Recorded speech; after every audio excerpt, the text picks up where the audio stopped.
Hello everyone, welcome back to Radhika Kalyan channel. అందరూ ఎలా ఉన్నారండి? సో ఈ కొత్త సంవత్సరం 2026లో ఈరోజు 4వ తారీఖు. సో పౌర్ణమి ఘడియలు ఇంకా ఉన్నాయన్నమాట. ఈరోజు వచ్చేసి ఆదివారము. నేను మా ఇష్కాన్ వాళ్ళతో, మాతాజీ వాళ్ళతో కలిసి త్రిరంగ దర్శనానికి అయితే వచ్చానమాట. ఆదిరంగ, మధ్యరంగ, అంతరంగ. ఆదిరంగ వచ్చేసి మనకి శ్రీరంగపట్టణం కర్ణాటకలో ఉంది. మధ్యరంగ వచ్చేసి శివనసముద్ర కర్ణాటకలో ఉంది. అలాగే అంతరంగ వచ్చేసి శ్రీరంగం తమిళనాడులో అయితే ఉందన్నమాట. సో ఫస్ట్ ఈ రెండు విజిట్ చేసుకున్న తర్వాత then will go to the Srirangam Tamil Nadu. అంటే ఇదేంటి త్రిరంగ దర్శనము అంటే, సూర్యోదయం ముందు మొదలుపెట్టి సూర్యాస్తమయం అయ్యే లోపల రంగనాథ స్వామి వారి 3 ఆలయాలను మనం అయితే దర్శిస్తామన్నమాట. మేము ఇక్కడికి 4 గంటలకు, అంటే 2 గంటలకు ఇంటి దగ్గర స్టార్ట్ అయ్యి 4 గంటలకు ఇక్కడికి వచ్చాము. అప్పటికి చాలా పెద్ద క్యూ ఉండే. దర్శనం పూర్తి చేసేసుకున్నాము. 6 o'clock బయటకు వచ్చాము. అంటే 2 hours పట్టింది. మాకు 500 రూపీస్ టికెట్ ఉందని తెలియలేదు. మీరు ఎవరైనా వస్తే కనుక ఖచ్చితంగా 500 రూపీస్ టికెట్ ప్రిఫర్ చేయండి, ఎందుకంటే చాలా రష్ ఉంది. సో మాకు 2 hours అయితే దర్శనం పట్టింది. 6 o'clock అంతా బయటకు వచ్చేస్తున్నాము. Usually 5 o'clock open temple. Today Sunday, because of that ఏంటంటే మనకి 4 o'clock ఓపెన్ చేయడం ఒక ప్లస్ పాయింట్ అయితే అయిందనమాట. సో ఇప్పుడు వచ్చేసి మనము మధ్యరంగకి వెళ్తున్నాము. మధ్యరంగ వచ్చేసి శివన సముద్రంలో ఉంది.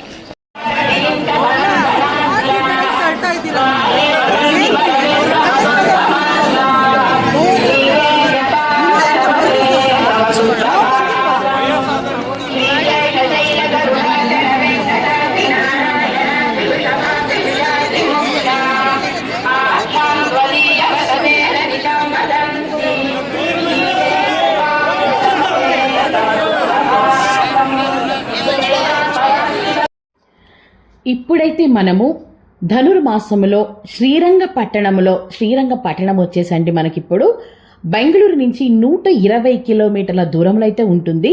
ఈ ధనుర్మాసంలో త్రిరంగ దర్శనం అనేది ఎంతో పవిత్రంగా భావిస్తారు. సో ఇప్పుడు వచ్చేసి మేము బెంగళూరులో అండి 2ంటికి బయలుదేరితే ఇక్కడికి 4ంటికి వచ్చాము. మాకైతే 2 గంటల దర్శనం అయితే పట్టిందంటే 6ంటికి బయటకు వచ్చాము. కానీ మేము రాగానే ఇది 4ంటప్పుడు షూట్ చేస్తున్నానండి. కొన్ని వేల మంది అయితే ఆల్రెడీ క్యూలో ఉన్నారనమాట. నాకైతే అసలు వాళ్ళందరినీ చూడగానే దర్శనం అవుతుందా లేదా అంత భయం అయితే వేసింది. ఎందుకంటే మనకి ఈ త్రిరంగ దర్శనం అనేది ఒకే రోజులో ఆదిరంగ, మధ్యరంగ, అంత్యరంగ పూర్తి చేస్తాం. కాబట్టి ఎంత త్వరగా మనం ఇంటి నుంచి స్టార్ట్ అయితే అంత త్వరగా మనమైతే ట్రిప్ని ఫినిష్ చేసుకోవచ్చు. ఇప్పుడైతే మనము శ్రీరంగపట్టణంలో ఆదిరంగని మనమైతే ఇప్పుడు దర్శించుకుంటున్నాము. స్వామివారిని మీరందరూ చూస్తున్నారు కదండి. ధనుర్మాసంలో స్వామివారి దర్శనం అయితే మీరందరూ కూడా చేసుకోండి. చక్కగా ఆ రంగనాథుడు శేషపాన్పు మీద పడుకొని ఎంత కన్నుల పండగగా మనకు దర్శనమిస్తున్నాడో చూడండి. అలాగే ఒకసారి మనము ఈ త్రిరంగ దర్శనం గురించి మాట్లాడుకుందాము. త్రిరంగ దర్శనం అంటే కావేరీ నది ఒడ్డున ఉన్న 3 ముఖ్యమైన రంగనాథ స్వామివారి దేవాలయాలు ఆదిరంగ, మధ్యరంగ, అంత్యరంగ ఒకే రోజులో సూర్యోదయం నుండి సూర్యాస్తమయం లోపు దర్శించుకోవడమే ఈ యొక్క యాత్ర యొక్క ముఖ్యం. ఇది జీవితం యొక్క జననం అంటే ఆది అని, సమతుల్యం అంటే మధ్య అని, మోక్షం అంటే అంత్యను సూచిస్తుంది మనకి.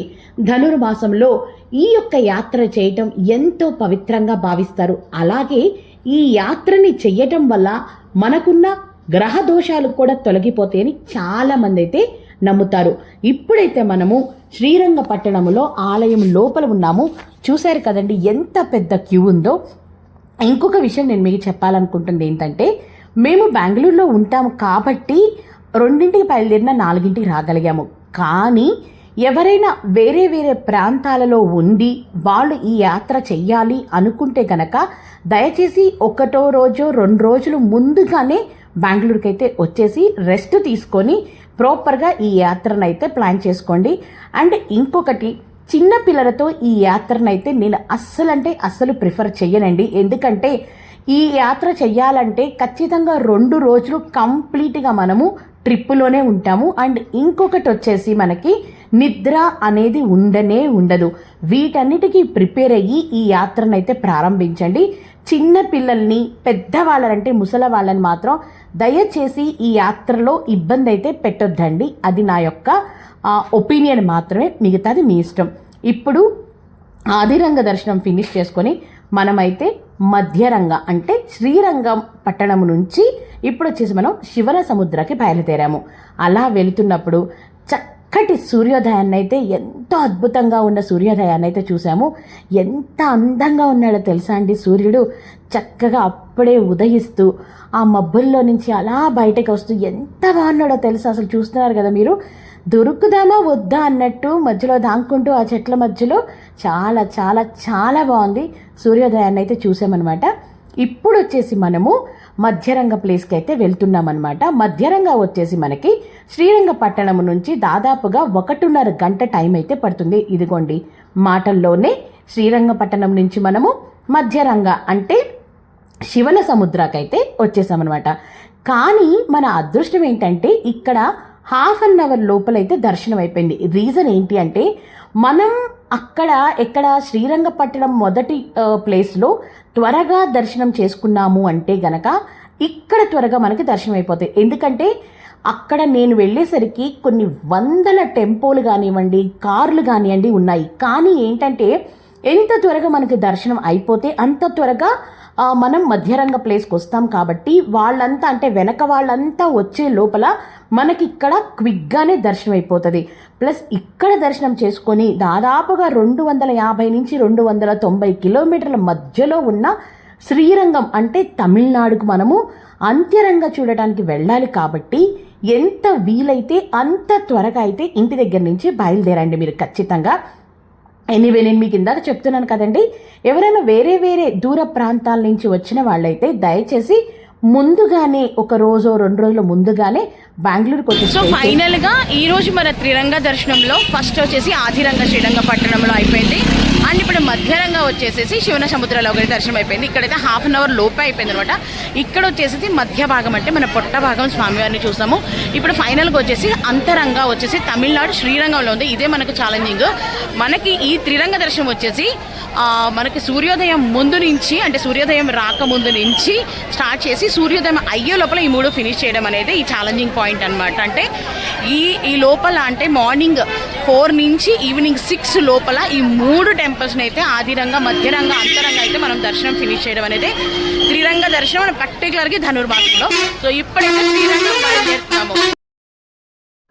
సో మేమైతే మధ్య రంగాలు కూడా దర్శనం ఫినిష్ చేసుకొని శ్రీరంగం తమిళనాడుకి అయితే బయలుదేరామండి. దాదాపుగా 290 కిలోమీటర్లు ఉంది అంటున్నారు. కానీ ఏంటంటే దేవుడి దయ వల్ల మేము త్వరగా బెంగళూరులో బయలుదేరటం వల్ల 8:20 కల్లా 2 దర్శనాలు ఫినిష్ చేసుకోగలిగాము. కానీ ఇప్పుడు థర్డ్ది ఛాలెంజింగ్. ఎందుకంటే మనకి దాదాపుగా 290 కిలోమీటర్లు అయితే మనకి శివన సముద్రం నుంచి శ్రీరంగం తమిళనాడు ఉందన్నమాట. ఇప్పుడు మేము బయలుదేరాము. రోడ్ అయితే మాత్రం కంప్లీట్ ఆఫ్ రోడ్ అయితే చండాలంగా ఉంది. అండ్ ఇంకొకటి వచ్చేసేసి మనకి మొత్తం ఘాట్ సెక్షన్ మెంటల్గా ప్రిపేర్ అయితే అయిపోండి. సో మేము ఓన్ వెహికల్లో వెళ్తున్నా కూడా చాలా చాలా ఇబ్బంది పడుతున్నాము. కానీ సీనరీస్ అయితే చాలా చాలా బాగున్నాయి. ఇప్పుడైతే మనం శ్రీరంగంలో కలుద్దాము.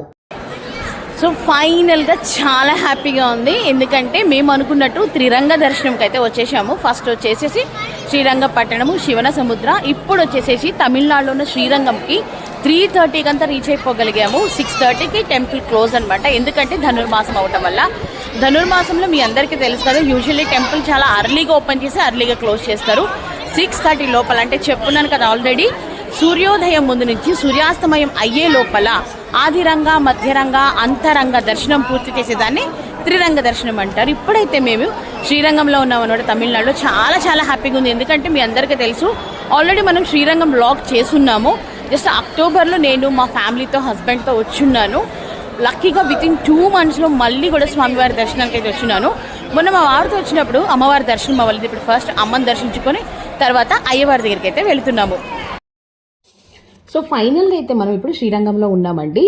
మాకైతే 1/2 అవర్ నుంచి 40 మినిట్స్ లోపలైతే అమ్మవారి దర్శనం పూర్తి చేసుకున్నాము. కానీ నేను వచ్చింది ఆదివారం అవటం వల్లండి అసలు ఆ జనాన్ని చూస్తే లిటరల్గా చాలా భయం వేసిందండి. లక్షల్లో ఉన్నారు జనము.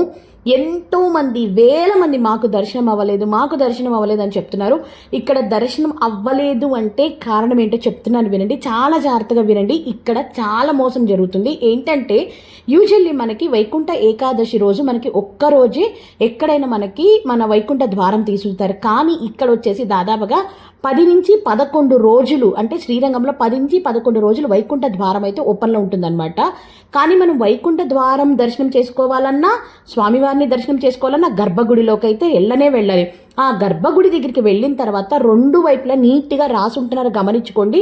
అది చాలామంది గమనించుకోవట్లేదు. దానివల్ల వాళ్ళు ఏం చేస్తున్నారంటే ఇటు దర్శనం అని చెప్పి వైకుంఠ ద్వారం నుంచి మనకి బయటకైతే పంపించేస్తున్నారనమాట. దానివల్ల పాపం ఎంతో కష్టపడి అంతంత దూరాలు ప్రయాణం వెళ్ళిన వాళ్ళకి స్వామివారి దర్శనం జరగకుండా వైకుంఠ ద్వారం నుంచి ఎగ్జిట్ అయితే అయిపోతున్నాం. చాలా జాగ్రత్తగా గమనించుకోండి ఇది. అండ్ ఇప్పుడు ఇక్కడ వచ్చేసి మనం చూస్తున్నాను కదా, ఇది అమ్మవారి గుడి లోపల బంగారపు వాకిలి. ఒక్క సెకండే తీయగలిగాను, ఒప్పుకోలేదనమాట. అండ్ ఇంకొకటి వచ్చేసి, నేను మొన్న మీకు చిన్న షార్ట్ రిలీజ్ చేసినప్పుడు చెప్పున్నాను కదా, ఒక సీక్రెట్ చెప్తాను అని. ఇక్కడ ఈ ప్లేస్ వచ్చేసి ఈ తులసి కోట, ఈ మన గోడ కట్టి ఒక రూమ్ లాగా ఉంది కదా, ఇది అమ్మవారి ఆలయం పక్కనైతే ఉంటుందండి. ఎవరు వచ్చినా ఖచ్చితంగా దర్శనం చేసుకోండి. ఎందుకు చెప్తున్నానంటే ఇంత ముఖ్యంగా ఈ ప్లేసులో మన ఆలయాల మీద ఇవి కొన్ని వందల వేల సంవత్సరాల నాటి ఆలయాలు కదండి. అప్పుడు మొఘలులు వాళ్ళందరూ మన ఆలయాల మీద దాడులు చేసినప్పుడు అమ్మవారిని సురక్షితంగా రక్షించటం కోసం అని చెప్పేసేసి ఇక్కడ భూమిలో లోపల అమ్మవారిని దాచిపెట్టి పైన ఈ గోడ కట్టేసి ఒక రూమ్ లాగా క్రియేట్ చేశారనమాట. అంటే లోపల అమ్మవారు ఉన్నారు అని తెలియకుండా అమ్మవారిని సురక్షితంగా రక్షించడం కోసమని ఇక్కడ ఇలాంటి సెటప్ తోటి అంతా క్రియేట్ చేశారంట. సో ఎవరు ఇక్కడికి వచ్చినా ఖచ్చితంగా అమ్మవారిని ఇక్కడ కూడా అయితే దర్శనం చేసుకోండి. అండ్ ఇప్పుడైతే మేము గర్భగుడి లోపల ఉన్నామండి. మేము 3:45కి క్యూలోకి ఎంటర్ అయితే నార్త్ గేట్లో ఇప్పుడు ఆల్మోస్ట్ 7 అవుతుంది. అంటే ఎంతసేపు చూడండి, ఆల్మోస్ట్ 3 అవర్స్ మేము గర్భగుడి లోపలికి రావడానికి పట్టిందనమాట టైము. ఇక్కడ చూసారు కదా, అలంకారం అయితే చాలా చాలా బాగుందనమాట. చాలా అద్భుతంగా ఉంది అలంకారం అవన్నీ అయితే మాత్రం. కానీ ఆదివారం అవ్వటం వల్ల 500 రూపీస్ టికెట్ లాస్ట్ వరకు కూడా ఇవ్వలేదండి. చాలా జాగ్రత్తగా పిల్లల్ని మాత్రం తీసుకొని వెళ్తే దయచేసి చాలా కేర్ఫుల్గా అయితే ఉండండి. ఇంకొకటి ఏంటంటే దర్శనం అయితే దాదాపుగా మాకు 8:20 టైంలో బాగానే జరిగింది, దేవుడి వల్ల చాలా బాగా జరిగింది. అండ్ ఇక్కడ వచ్చేసి చూడండి, వైకుంఠ ద్వారం నుంచే మనం ఎగ్జిట్ అవుతాము. ఇంకొక ఎగ్జిట్ అయితే లేదు, ఎవరికి ఇంకొక ఎగ్జిట్ అయితే లేదండి. ప్రతి ఒక్కళ్ళు ఆలయంలోకి ఎంటర్ అయిన ప్రతి ఒక్కళ్ళు కూడా స్వామివారి దర్శనం తర్వాత కూడా మనం ఖచ్చితంగా వైకుంఠ ద్వారం దర్శనం అయితే జరుగుతుంది. మనకి వైకుంఠ ద్వారం నుంచే బయటకు వస్తాము. కానీ 1-2 సార్లు సెక్యూరిటీని అడిగి దర్శనం ఫైనల్ గా అయితే త్రిరంగ దర్శనం అయిపోయింది. అలాగే ఇక్కడ శ్రీరంగంలో మనకి వైకుంఠ ఏకాదశి 30వ తారీఖు కదండి, ఇక్కడ 10 రోజులు ఉంచారంట. సో వైకుంఠ ద్వారం కూడా మేము ఇక్కడ కూడా వచ్చామన్నమాట వైకుంఠ ద్వారం నుంచి. కానీ 4ంటికి ఎంటర్ అయితే 8:30కి బయటకు వచ్చాము. విపరీతమైన క్రౌడ్ అనమాట, అసలు ఆ క్రౌడ్ చెప్పేకే లేదు. కానీ చాలా బాగా దర్శనమైంది. 500 రూపీస్ టికెట్ తీసుకున్నాక చాలా బాగా దర్శనమైంది. ఇప్పుడైతే బెంగళూరు బయలుదేరుతున్నాం. ఇంకా తిరుగు ప్రయాణం అయితే స్టార్ట్ చేసామండి. కానీ చాలా ఇబ్బంది పడ్డాం, అందుకే పిల్లల్ని అయితే ఎవ్వరు తీసుకొని రావద్దు. నిన్న రాత్రి 2ంటికి స్టార్ట్ అయితే ఇప్పుడు మేము 10ంటికి డిన్నర్ ఫినిష్ చేసుకుని రిటర్న్ బయలుదేరాం. మాకు బెంగళూరుకి తెల్లవారుజామున 6:30కి అయితే చూపించింది. అంటే 2 రోజులు కంప్లీట్ నిద్ర ఉండదు. సో మెంటల్గా ప్రిపేర్ అవ్వండి. మీ అందరికీ ఈ వ్లాగ్ నచ్చినట్టయితే నా ఛానల్ సబ్స్క్రైబ్ చేసుకోండి, లైక్ చేయండి, షేర్ చేయండి, మంచి కామెంట్స్ పెట్టండి. ఉంటానండి.